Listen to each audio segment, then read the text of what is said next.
Okay, I got my audio today and it says I am emotionally and or spiritually blocked. Can you explain to me the difference between the two, if there's a difference, or if it's always both of them?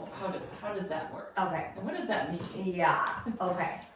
So, first of all, if it's an NRT audio report, and I mentioned an emotional or spiritual block, that automatically means that there is an emotional or spiritual component to what's going on with their physical case right now. And that is always the case, meaning we are an interconnected being. In the Western society, we have a tendency to differentiate between physical, emotional, and spiritual. And in reality, there isn't really a differentiation, meaning we are all emotional beings. We are all spiritual beings, and we have a physical body.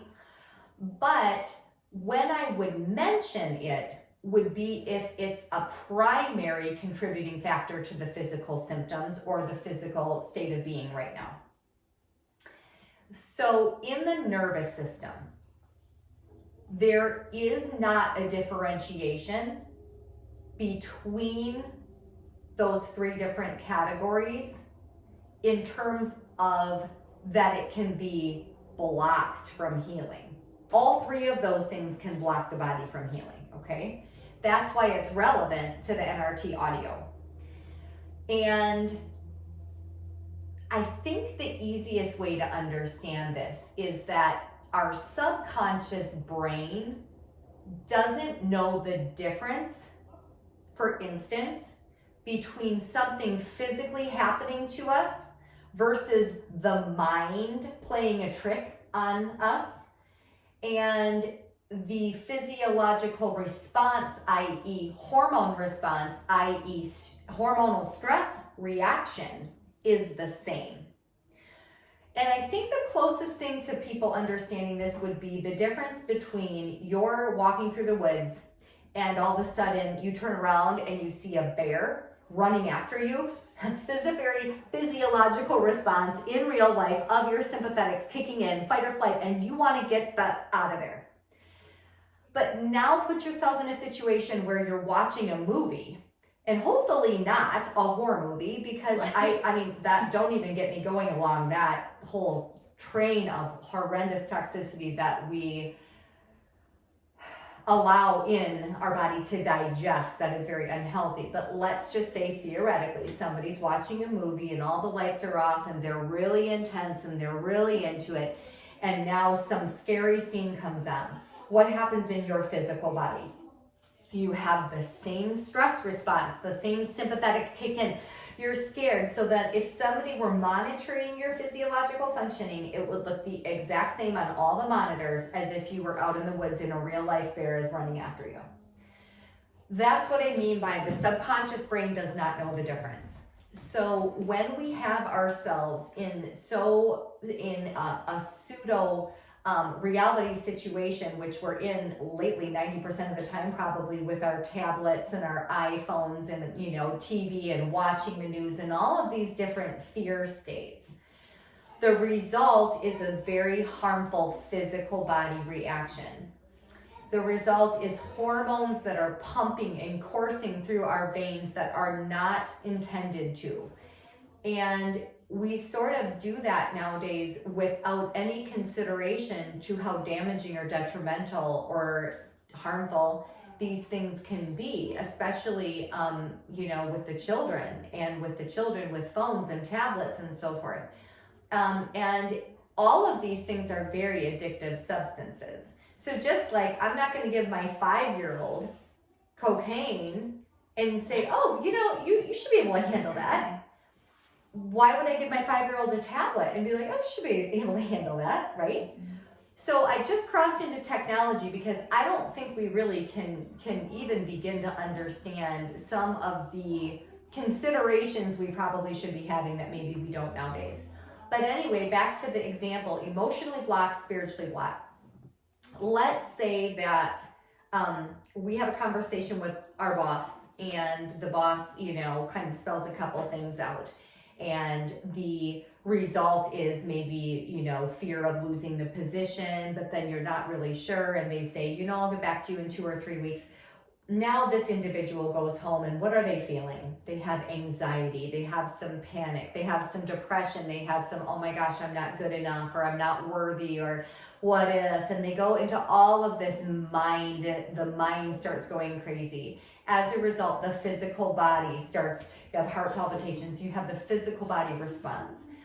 That fear state is so harmful and detrimental to the physical body's functioning that if that were to continue, hopefully there's some sort of a solution, or not a solution, but you know, 2 to 3 weeks later, it hopefully gets put to bed, you know. But let's say that there is a type of fear state that's ongoing, which is very common in a household where there's a toxic person, or there's, you know, abuse or a damaging relationship.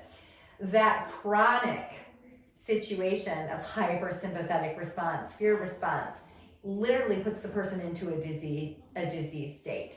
And again, in our Western culture, people aren't educated on that, whereas in many other countries they are. And Dr. Gabor Mate is, in my opinion, the very foremost researcher on explaining these things, and also explaining what's common in many other countries in terms of the education on this.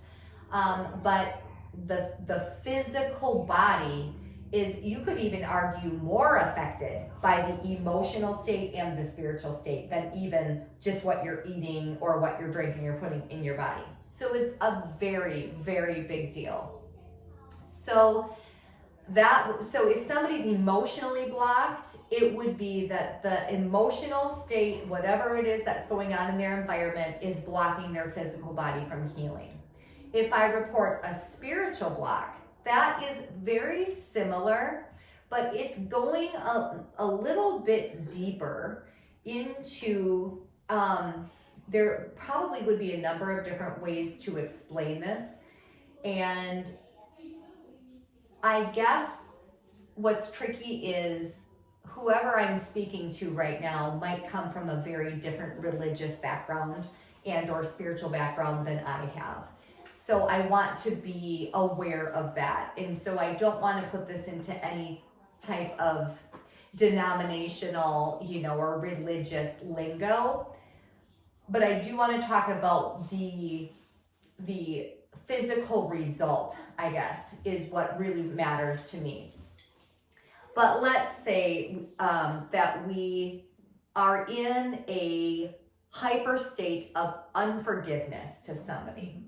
I'm going to call that as more of a spiritual condition. Do you see what I'm saying?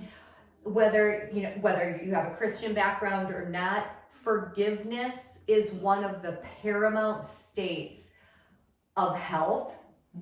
And the lack of forgiveness is probably one of the most spiritually damaging states of being.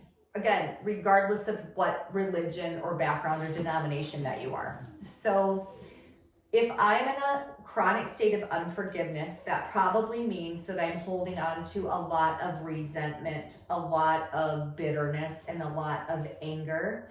And I'm not truly, which by the way, to bring validity to that, if somebody has deeply damaged or harmed you, that's a normal response. That's a normal response. That's your body's innate spiritual immune system trying to protect you.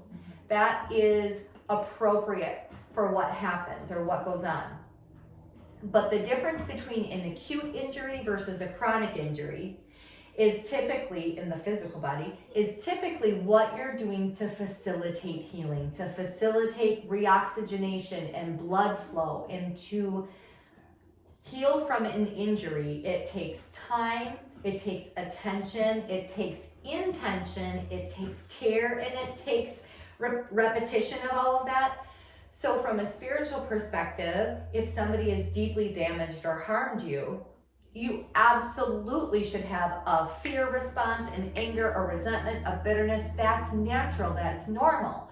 But then what you do to take care of that with intention and attention and Do you see what I'm getting at? That's what we're talking about, where you're doing your diligence, you're asking for your spiritual team, you're asking for help, you're asking to be released of the resentment and the bitterness and the anger for your healing, not for theirs. But of course, they would receive healing as well from that, because we're all interconnected energetic beings. We're all spiritual beings. So releasing myself from unforgiveness will therefore also release the other heart and soul from the damage and kind of facilitate their own ability to heal as well. And that is what we should want for all living beings. So that would be a spiritual block. And I think everybody realistically is physically, emotionally, and spiritually blocked at times because of our body's innate initial protection mechanism. And again, an aware being, or whatever you want to call it, an enlightened being, or somebody who's on their spiritual path pursuing the highest spiritual version of themselves, is open to allowing the healing to happen.